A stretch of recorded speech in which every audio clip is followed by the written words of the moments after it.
Welcome back to my channel. My name is Alicia and this is Heart and Hand Creations and Events. Today's video, guys, we are doing a lamp shade makeover slash upscale, and this DIY I will be sharing. Here is what the original lamp looks like, as you see here on the side, and I also showed you some of what her color scheme was, but mostly what stood out to me was the green, based on how her living room is, my client's living room. So here you see I had already started painting the lamp, and the colors that I used to create this color, which is a sage green with a pop of gold, like a gold toned sage green, and you can see the gold flicks in there. And I just showed you what paints that I used to create this color.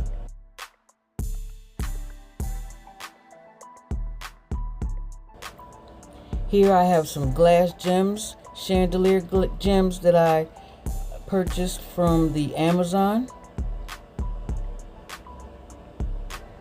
And guys, that piece that I'm holding in my hand, that top piece, that is from a glass set that I already have of some chandelier pieces.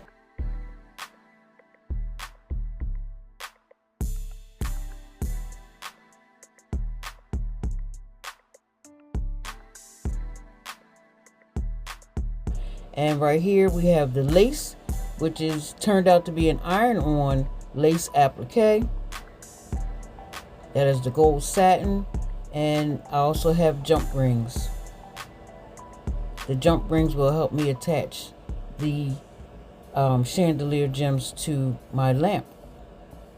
And here you see I've already started painting the lampshade. And at first I was really afraid because this is my first time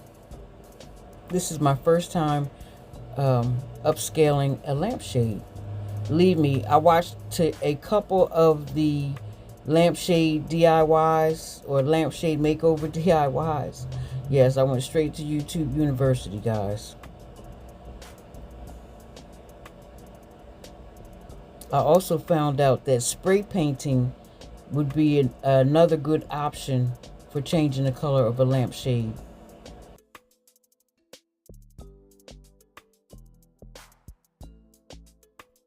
Now, this is a single coat, and this is what two coats look like. A more smoother finished look, but I'm going to just paint the three, which I had already started. I'm paint the three panels, let that dry, so that'll be two coats all the way around. Then I'm going to go back in with a thicker, a wider brush, a wider soft bristle brush to lessen the streakiness of this 1-inch paintbrush, because I'm going to show you on the light what it looks like so you can see how the streaks are. So I'll show you that once I finish putting this second coat on these pieces here. Alright guys, so right here I'm showing you how the paintbrush strokes are with the light on, or with the lamp over top of the light. And see this right here? I think this is where like a spot that I didn't get too good. Anyway, like I said, I'm going to paint over it. And this right here, this is just from the brush strokes from going like this. Yep, so this is it. That right there, I don't know what that is. I don't know what that is, but this is what we have going on. I'm trying to get it to be more like this. So that's why I said I'm going to put two more coats on, and then that'll be 4 coats.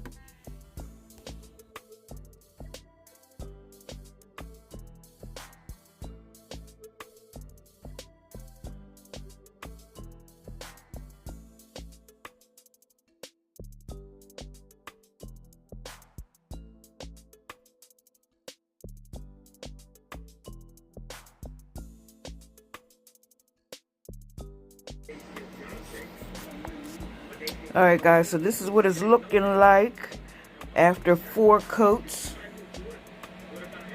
And I'm going to show you what it looks like on the lampshade, on the lamp. And sorry about that noise in the background. I got my little heater on. And this is what it's doing. Let me turn off the flash.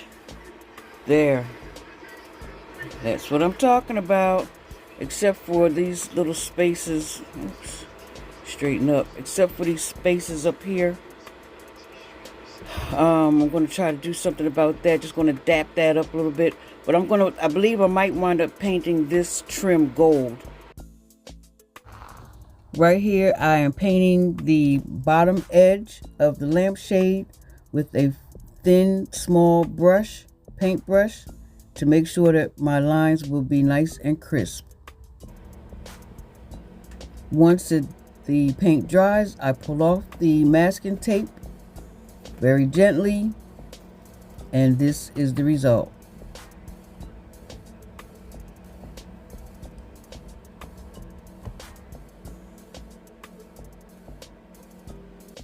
Right here, I've already polished up the chandelier gems, and I am ready to attach them to the lamp. But first, I just wanted to show you a close-up of the lamp color, the sage green, where you can see the hue of metallic gold. Right here, I'm showing you that the lace trim has an iron-on backing, so I used my mini heat press to apply the trim. Oh, and by the way, this mini heat press, the name is called Easy Count.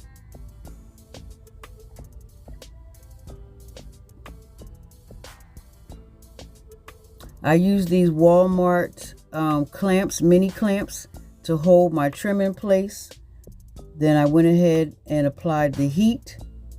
And what I like about this mini heat press, it has a digital timer on it. It cuts off automatically when you're not using it, and the temperature changes. You can select the temperature that you need for the material that you are pressing.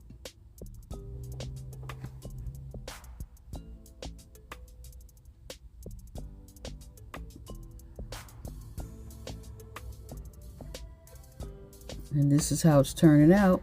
So far, so good.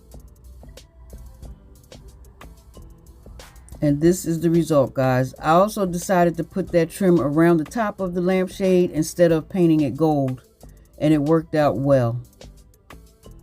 Right here, I am making extenders for the crystal chandelier or the glass chandelier gems, because I want them to have the staggered look, short, long, short, long.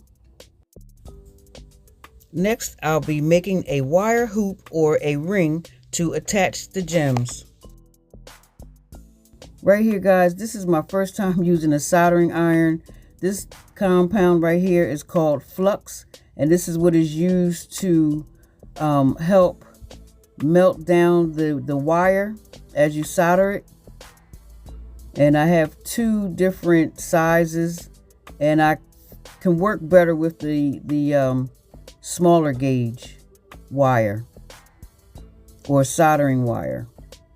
And what you have to do is dip your wire into the soldering flux, and then you just put the tip of your soldering iron on the tip of the wire and let it melt down. But you know what, guys, it really takes some technique to do that.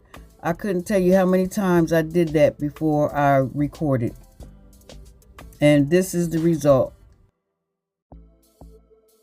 And here is my support ring for the crystal gems.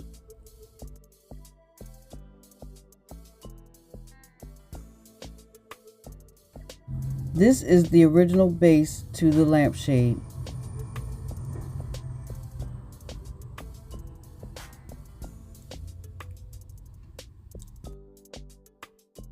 And what I realized is that the center ring to my support ring is too small to go over the bulb socket.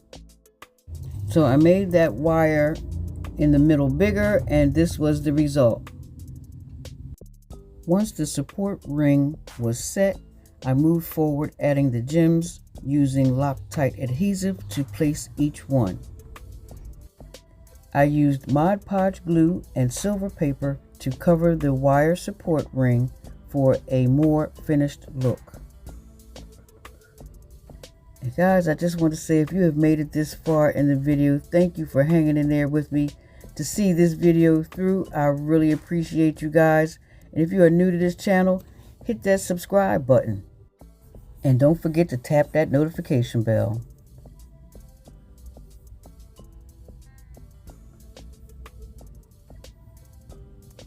And this is the result of the foil placement.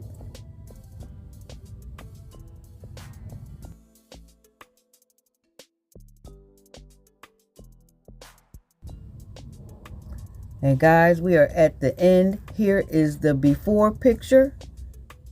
And here is the final result. What do you think, guys? I think it turned out so beautiful. This is so pretty. The camera doesn't do it justice. You know, guys, this was an interesting project for me for the fact that it was my first time doing a makeover on a lampshade, which I always wanted to try it, but, you know, I finally got a chance or the opportunity, and let alone using a soldering iron. That is a video in the making. That was something that I already wanted to do as a separate video alone, but it just so happened it fell in place with this project for me to at least try it and then show you how I made out trying.